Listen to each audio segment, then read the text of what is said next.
السلام علیکم ورحمۃ اللہ وبرکاتہ۔ آج بی بی سی نے ایک مضمون شائع کیا ہے جس کا کچھ حصہ میں آپ کو شیئر کرتا ہوں۔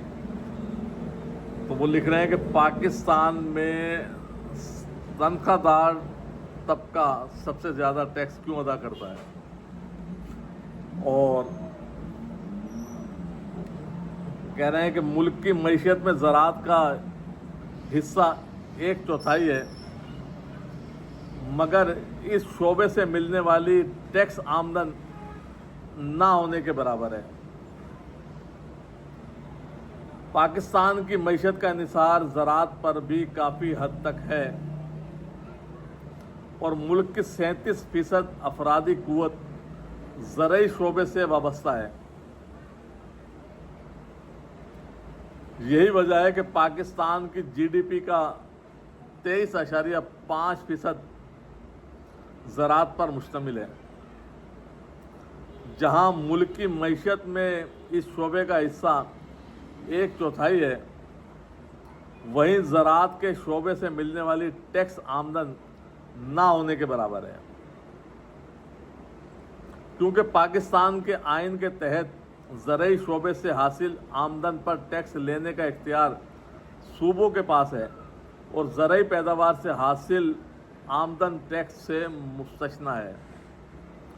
محقق اور ماہر اقتصادیات ڈاکٹر اکرام الحق کا کہنا ہے کہ قانون کے تحت ٹیکس سے زراعت کی وہ آمدن ہی مستثنیٰ ہے جو زرعی اجناس کی پیداوار یا کھیتی باڑی سے آتی ہے، لیکن اگر کوئی زمیندار اپنی زمین کو کرائے پر یا ٹھیکے پر دیتا ہے اور لاکھوں روپے کا کرایہ لیتا ہے تو اس آمدن پر ٹیکس عائد ہونا چاہیے۔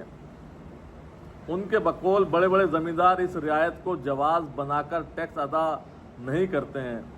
انہوں نے بتایا کہ ملک میں 65% زرعی اراضی کی ملکیت 4.5 لاکھ بڑے زمینداروں کے پاس ہے۔ حکومت کو چاہیے کہ زرعی آمدن کو ٹیکس نیٹ میں لائے۔ پاکستان اس وقت آئی ایم ایف کے پروگرام میں ہے، اور آئی ایم ایف کا دباؤ ہے کہ زرعی شعبے کو ٹیکس نیٹ میں لایا جائے، اور اسی سلسلے میں صوبائی سطح پر قانون سازی بھی ہوئی ہے، لیکن ٹیکس نیٹ سے حاصل آمدن بہت کم ہے۔ پاکستان کے سابق وزیر خزانہ ڈاکٹر حفیظ پاشا کی ریسرچ رپورٹ کے مطابق زرعی شعبے سے حاصل ٹیکس آمدن محض 10 ارب روپے ہے۔ زراعت کے علاوہ سروسز سیکٹر اور خاص کر ہول سیل اور ریٹیل یا پرچون دکانداروں کا کاروبار ٹیکس نیٹ سے باہر ہے۔ ملک بھر میں رجسٹرڈ سیل ٹیکس دکانداروں کی تعداد 1,85,000 ہے، لیکن ٹیکس ادا کرنے والوں کی تعداد کافی کم ہے۔ حکومت نے کئی بار بڑے شہروں کی بڑی بڑی مارکیٹوں کے دکانداروں کو ٹیکس نیٹ میں لانے کی کوشش کی، لیکن تاجروں کے دباؤ کے سبب سیاسی جماعتوں کو یہ فیصلہ واپس لینا پڑا۔ حکومت نے آئندہ مالی سال کے بجٹ میں تاجروں کو ٹیکس نیٹ میں لانے کے لیے فکسڈ اسکیم متعارف کروانے کا اعلان کیا ہے، جس کے بعد رجسٹریشن کا نہ کروانے والے دکانداروں پر بھاری جرمانہ عائد کیا جائے گا۔ وزیر مملکت برائے خزانہ بلال اظہر کیانی کے مطابق یہ اسکیم ان دکانداروں پر لاگو ہوگی جن کی سالانہ سیل 20 کروڑ روپے یا اس سے کم ہے۔ حکومت کا کہنا ہے کہ ہر دکاندار کے لیے کم از کم 25,000 روپے ٹیکس جمع کروانا لازمی ہوگا، جبکہ زیادہ ٹرن اوور رکھنے والوں سے ان کی فروخت کے مطابق 1% فکس ٹیکس وصول کیا جائے گا۔